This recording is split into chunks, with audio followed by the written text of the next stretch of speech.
sa gai mây in gan ai rui lạt sa gai mây a chu rui bu nay cùng mây tu na nang tơ dài bầu lâu thế a say thô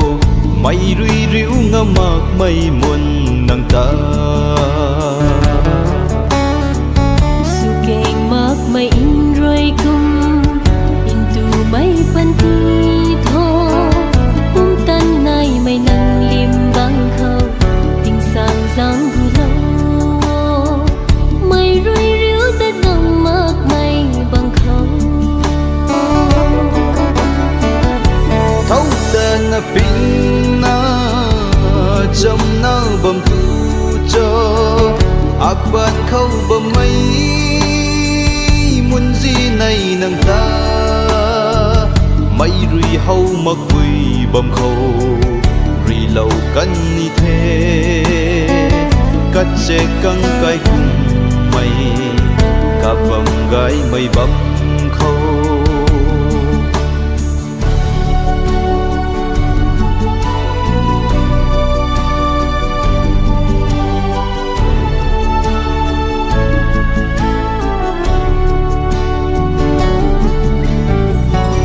na du quang bắp sini thiên đất lắc ni cung thế các gan phung mây rui na phung đất bầm sini diên mây nắng đâm gai mu diên mây nắng khăng đi thế ác khâu nay mây ca quay kín xa khăng đi thế mà lâu thấy tên pin na dầm na bầm tu cho ác van khâu bầm mây muốn gì này nàng ta mây rui hâu mặc quỳ bầm khâu rì lâu canh ni thế cắt xe căng cái vùng mây cả bầm gái mây bầm khâu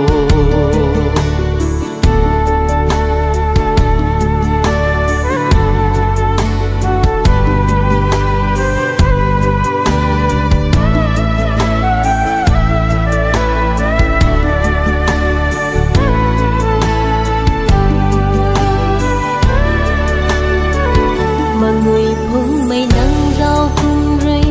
cả niềm gái mây nắng lát xa rơi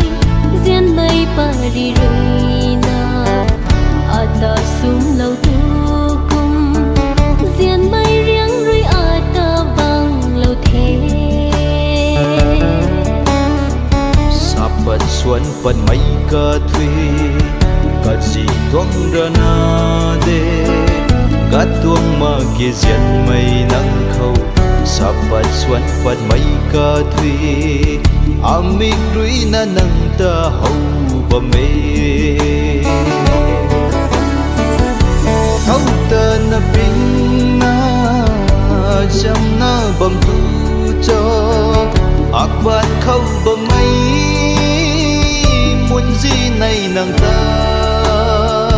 mây rui hâu mặc quỳ bầm khâu rì lâu canh ni thế